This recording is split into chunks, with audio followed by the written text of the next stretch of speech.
welcome. It's been so long. Oh my God, and you still look as handsome as ever.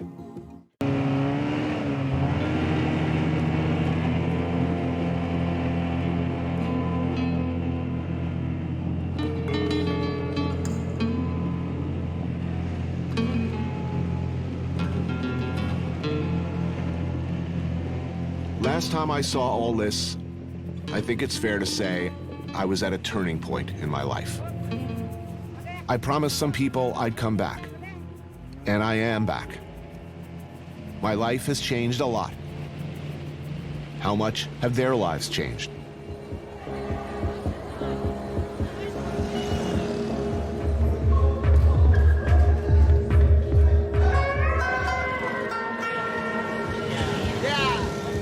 Kuala Lumpur. Happy to be here, but brimming with mixed emotions. Surrounded by all the sights, smells, and flavors I remember so well.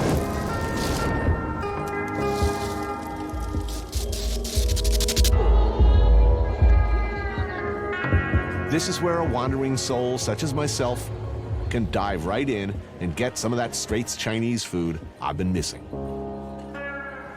First order of business, dinner. Been on a plane for like, I don't know. It was long. Very long. So like 5 Mark Wahlberg films. I can't tell you how excited about the prospect of getting some black pepper crab, some char kway teow, and some pork-related noodles, and a regional beverage. Reasonably cold. I don't even know what this is. I love you, noodles. Don't want to get all heavy and philosophical at this point. Like why I'm here, what my mission is, what I expect to find. Basically retracing my steps and all that. We'll talk about that later. Right now, noodles. Good wok hei. This place is most excellent. Char kway teow. Char kway teow, this one. Char kway teow, bitches. Oh, look at that. Greasy, fatty. Yes, come to daddy. I'm a bad man. Look at this like random restaurant with like a purloined Minnie Mouse logo. And their food is unbelievably good. Oh yeah. Black pepper crab from right here. Reveal yourself to me, my love. Oh, hot, hot, hot, hot. Woo. Oh yeah. Wow. All right. The frenzy's over. Now to eat at a more relaxed phase.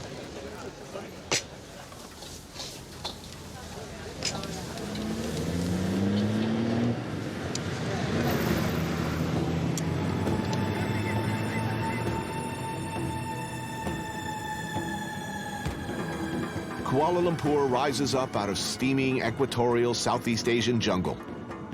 Malaysia's capital city. A chaotic, multi-ethnic, multicultural, modern metropolis of Malay, Chinese, and Indian. This is where you start out when fulfilling a decade-old promise to your ex-headhunter friends to return for Gawai, the annual Iban rice harvest festival. What was interesting last time I was there was the old guys with their tattoos and the rings on their fingers. Yeah, so the old people, a lot of them have passed on. I hear no more skulls. They made them put the skulls away. The Iban once enjoyed a truly formidable reputation as trackers, warriors, and ritualistic takers of heads. They were and continue to be wanderers, valuing the Bajelai, a tradition where every tribesman must set out from the longhouse of his birth to travel, learn, to bring something back. Each tattoo he gets over the course of his life represents a different experience, a different journey. Basically, the tattoos are just to signify knowledge and the wealth that you brought back to the longhouse. What you probably would want to get is a bunga terong. Something like this. Ah, like that. Yeah. Since last I saw you, and you gave me this. And it's still there. Still there. 10 years ago at his shop, Borneo Inc., Eddie David tattooed me with an Iban-style Ouroboros, a symbol of a snake eating its own tail. Life, death, the eternal ebb and flow. I think I was going through a hippie phase. Eddie does great work, and he's known for traditional tribal tattoos, but I'm looking forward to getting it done old school this time. Hand-tapped in the jungle. So, I need your advice, because I'm going back to the same village that I went to last time. Just be careful of the langkao. The Langkao. Yes, they had it in every type of bottle. This is clear, sort of cloudy liquid with particles in it. Sometimes they put all kinds of weird stuff inside. My dad used to tell me they take a mosquito coil and leave it inside the langkao. A mosquito what? Coil. Like the pesticide? Yeah. So just make it like stronger, I guess. I would imagine so. That's a natural staple.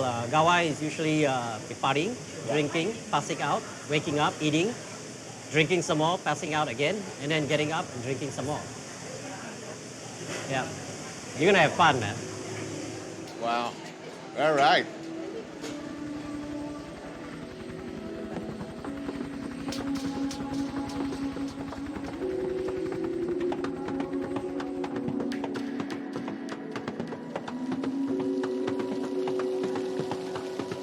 So I'm headed upriver again. Yeah, sorry, I can't be there. I promised them. I said Yeah. I'm going back. About 9 years late on your promise, but 9 years that late. happens with Langkao, you know, promises come liberally. It was David Moggy who first took me up to the Longhouse. On that previous trip, we met at Auntie Inie's on the outskirts of KL. Everything moves exponentially, right? I just feels like some things remain exactly the same. Some things haven't changed at all. This place is certainly one. The charming, and for lack of a better word, fabulous Inie was an actor in the Malaysian film scene who now runs a very successful Kampong-style restaurant specializing in beloved village or country classics. All of them prepared with a staggering finesse and precision. This is delicious, delicious food. Welcome. It's been so long. Oh my God, and you still look as handsome as ever. All right.